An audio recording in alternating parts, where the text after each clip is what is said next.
did. He did. This is 55-year-old Tawana Gland, and she just found out that her son had been murdered by someone far closer to home than any mother should ever have to imagine.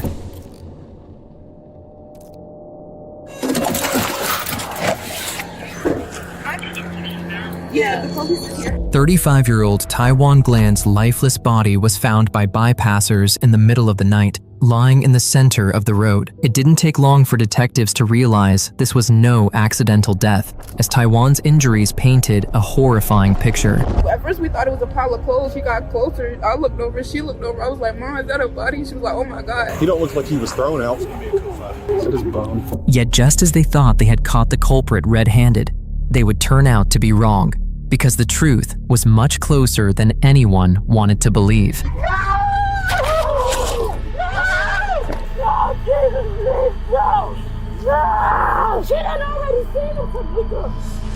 What started as a possible accidental death would become one of the most heartbreaking cases in Pinellas County. Get on the ground! Fucking!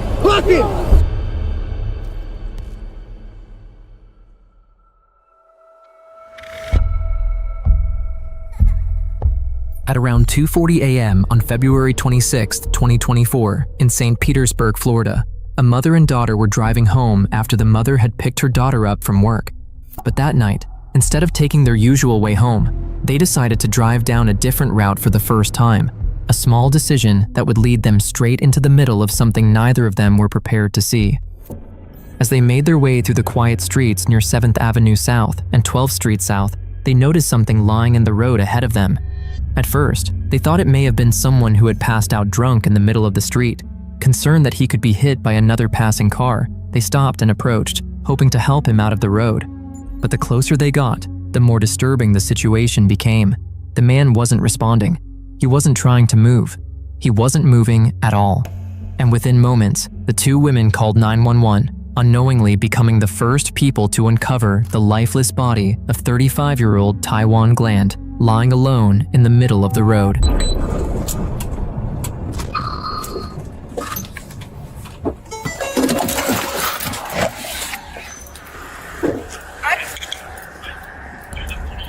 Yeah, the police is here. Hey, go block over there.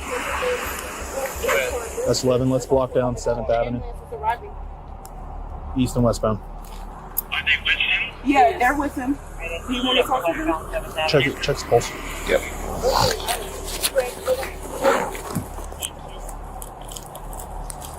Rescue's 97. You got any gloves? I don't. There's some in my front seat. I'm out. Hey, Chance, you got. Someone's gonna have to follow to Bayfront. Yeah, I'll go. It's gonna be a code 5.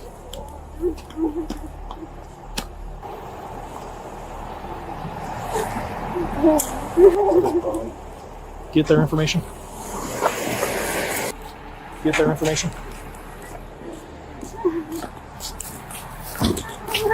I'm sorry, can I get your guys' info real quick? Yeah. Her name is Donna Lockett, and I'm her mother. I'm sorry, can you spell that for me? D-Y-M-O-N. Mary, we was running because she was L-O-C-K-E-T-T. I'm sorry, Lockett. L-O-C-K-E-T-T. Date of birth. We got 9502. Yes, we've been hit though. Like this, address. we've been hit. It was a hit and run. Immediately, multiple units in the area responded to the call-out. It was necessary to keep the scene clear and avoid drawing attention from the neighborhood, as quite often, a scene that goes out of control results in a case unsolved.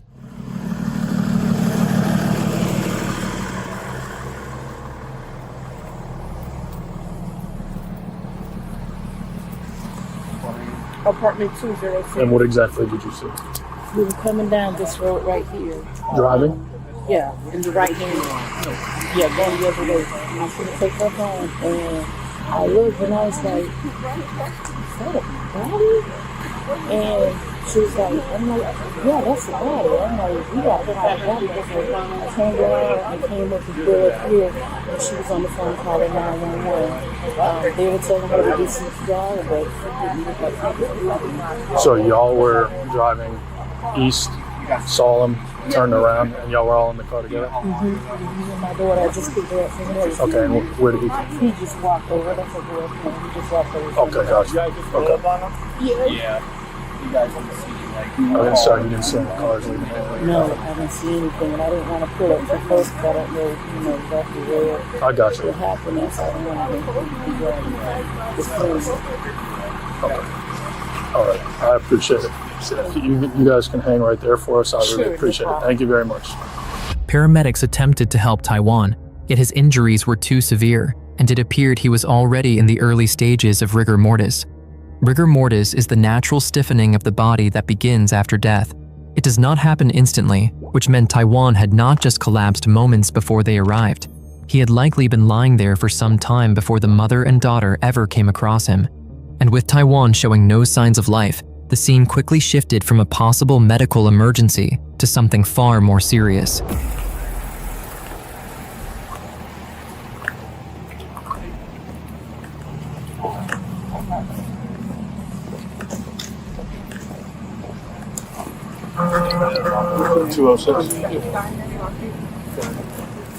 Hey, wasn't there one that we pulled from the homicide over here? What? Wasn't there a house with a camera we pulled from the homicide a few days ago? I don't know if it was over here. He don't look like he was thrown out from Citrus, does he? What the officer had just mentioned may have sounded like a passing comment, but it would later become one of the most twisted leads detectives had in finding Taiwan's killer. Just a few days earlier, police had pulled footage from a camera facing that exact same street for another homicide. That meant there was a chance the moments leading up to this incident had also been captured.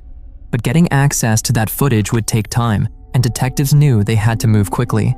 So before they could rely on the cameras, they turned to the first people who had seen Taiwan that night, the mother and daughter who found him lying in the road. And what they told detectives would completely change how they viewed the scene. One thing that always stands out in cases like this is how often people ignore warning signs. Sometimes the signs are obvious, sometimes they're easy to brush off, but the longer something gets pushed aside, the harder it can be to deal with later. And honestly, a lot of us do the same thing with our health. I've done it myself. I've been meaning to book a proper checkup for something I kept telling myself wasn't urgent. Every time I thought about it, I'd say, I'll sort it out later. But later turns into weeks, and before you know it, you're still sitting there with the same problem and no appointment. What I liked was how simple it made the process. Instead of calling around or guessing who to trust, I could. Were you in the car here? Yeah. Okay, what did you see? Me and my mama were running past. She was finna drop me off to my boyfriend's house. And at first we thought it was a pile of clothes. We was just riding past, we was having a normal conversation. She got closer. I looked over, she looked over. I was like, Mom, is that a body? She was like, oh my God, somebody is in the road dead. After that, she turned around and I literally got on the phone call. Like, she didn't even stop the car. I was on the phone You call. guys were coming down this way? Yeah, we were okay. coming down that way. Do you know how long ago that was? This was just 10 minutes ago, not even. Okay. You guys didn't see any No, cars or didn't see anything. anybody around? Okay. And that's what I'm saying, like, how can somebody just leave him like that? Like, we thought it was a pile of clothes when we was finna pass by, but we got closer. Yeah. You guys just... This off. I got it. Okay. Yeah, start keeping it in there. Yeah, they're... Hey man, I know you just walked. Were you here when this all happened? No, I was actually trying to call her to see if she was alright, but she wasn't answering the phone or anything. So that's why I had a location on the phone, so I went over to see if she was alright. Okay. And that's when I seen her on the book. Okay. Alright. At first, because of the shock and confusion of what they had just discovered, the witnesses failed to mention one vital piece of information.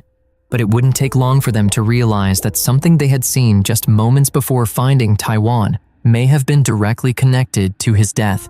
And once they told detectives what they remembered, the case would begin shifting away from a possible accident and towards something much more sinister.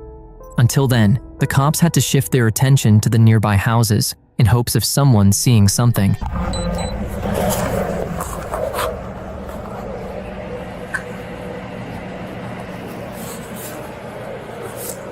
Hello. Hey, how you doing? Hey. We had a hit and run out here. Somebody got hit by a car. Jeez. You see, you have a doorbell camera. Yeah, I do. Could you take a look at your phone and see what we might have got on that? Let me see if it's. I don't even think it's connected to the Wi-Fi. Hold on. Okay. Let me see. Hold on. Give me a second. Thanks. Did you hear anything? See anything? I just heard like noise or whatever. I was like kind of light. Actually, it's actually not even online. I've never connected it to the Wi-Fi yet. Okay. I mean, I just heard like noise. Like I guess somebody was calling somebody the cracker word or whatever. Other than that, I mean, that was it. Just heard a car speed off. But I didn't even think it was this close though, honestly. How long ago was it? Probably like 20 minutes ago. About 20, 25. And then you heard a car.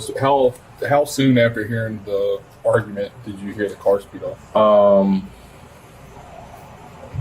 Shoot. It probably wasn't even that long. Seconds or minutes? Yeah, probably like seconds. Did you look outside and see anything? No, I didn't.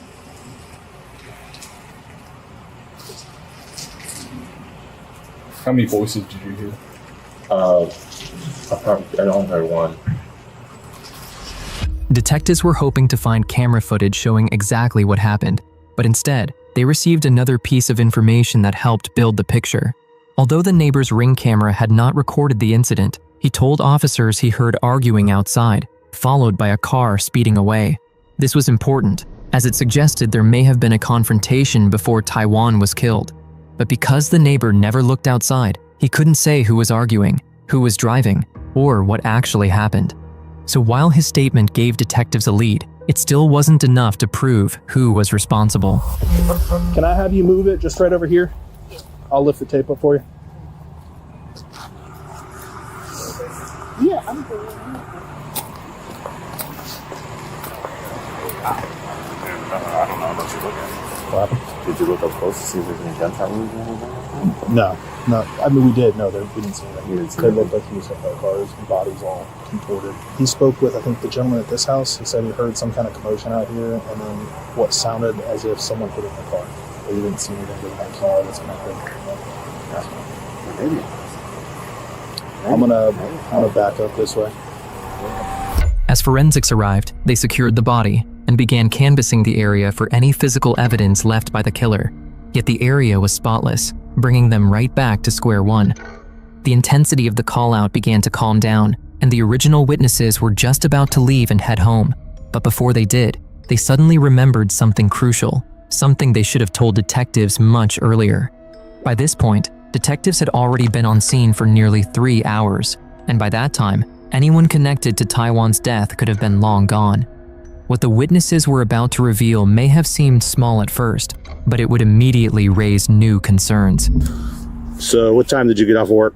I clocked out at 2:07. 2:07.